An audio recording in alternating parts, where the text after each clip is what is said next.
Pujashri, and I'm here at the 11th Canadian Science Policy Conference, which is being held in Ottawa this year. And with me here is Dr. Marc Saner, who is the professor in the University of Ottawa and was the inaugural director for Institute for Science, Society and Policy. So welcome, Dr. Marc, and we are glad to have you here. Thank you. Thanks so for having me. Tell us a little about your background that brought you to this position that you are in right now. Mm-hmm. Yeah, I started in biology. I did a PhD in ecology, so I think like a lot of people who get into this space actually did start with science. And I worked for 5 years as a scientist in the federal government of Canada. Mm-hmm. And at some point I became really curious about how decisions are made, how the values mix up with the science. And that prompted me to quit my job and study philosophy, ethics. And then from then on I got into broader issues, governance, science policy. So I made that exit at some point because I was curious about the bigger world, and I think a lot of people in this conference did similar paths. Absolutely, that's wonderful. So if it would be great if you could discuss with us the vision and perspective of the Canadian science policy landscape in your many roles as, you know, the researcher, the scientist, the administrator, or the policy expert. Yeah, okay. Yeah, the Canadian science policy landscape is quite distributed. Mm-hmm. It's quite diverse. I think it's getting stronger. I think it's growing in importance. But what's perhaps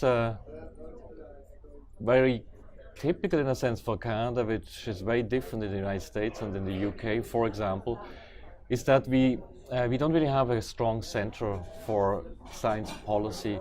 We have relatively few academic experts.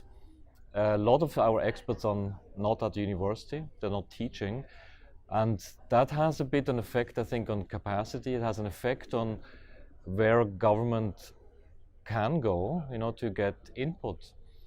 And so I would say that is maybe, I think, something that we should collectively think about. It's good to have a big ecosystem, so to speak. I like that idea, but I think it would also be helpful if we would have a few centers that are stronger. Mm-hmm. So in the UK, for example, there's SPRU, the Science Policy Research Unit. We have nothing like that, and so we don't really have a clear place where students can go and where governments can go and so on. So that would be maybe a vision I think one could discuss in Canada. Mm-hmm. If we could establish 1, 2, 3, 4 centers mm-hmm. of that kind, to make us a bit more like our trading partners, our intellectual partners.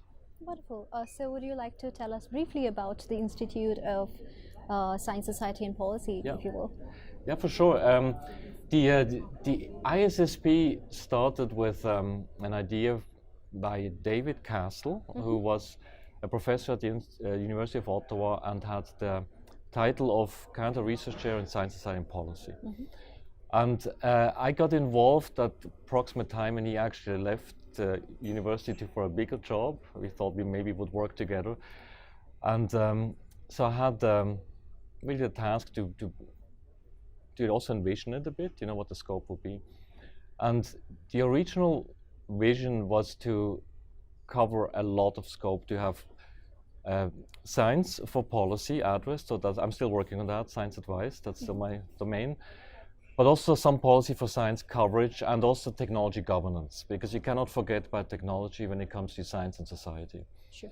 And I think that original idea can survive, mm-hmm. so I handed over the institute to Professor Monica Gattinger, mm-hmm. who has grown it and has now more sectors, but I do believe it would be fair to say that collectively we are still interested in these 3 things, so science for policy, policy for science, but also issues of technology and society, or technology governance.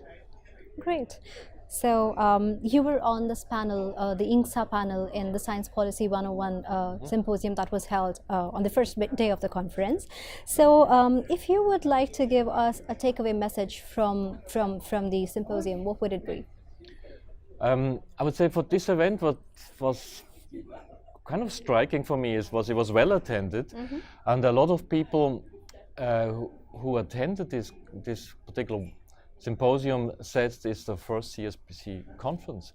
And so this is number 11, and I was actually a bit surprised that there are so many new people getting pulled into the conference, and it's a really great thing. And Merdad has done an awesome job building this conference.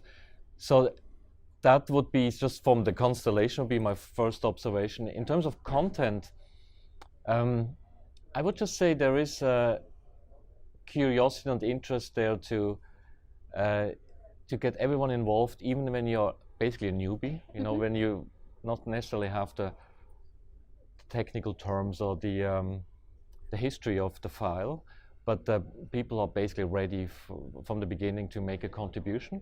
So it was good that the workshop was interactive, and I think we saw a lot of results coming from the ground. Yeah. Sure. Yes, I was there and I thoroughly enjoyed every part of the symposia. So thanks for such a wonderful symposia.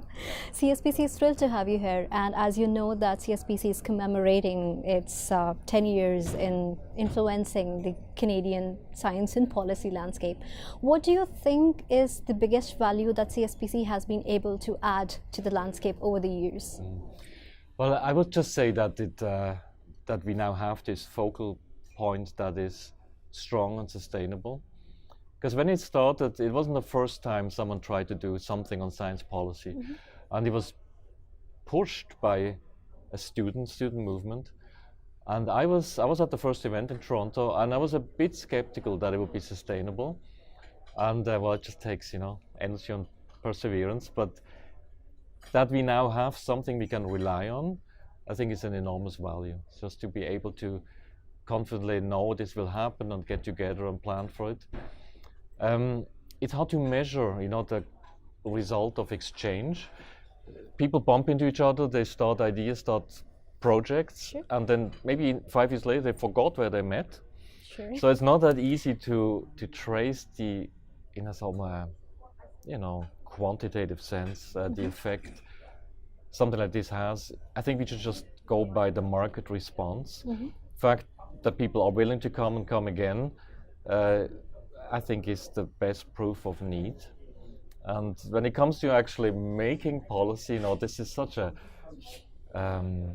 non-linear, complex process. We never will know exactly which event and which connection, which champion was, that tipped the balance into a positive outcome.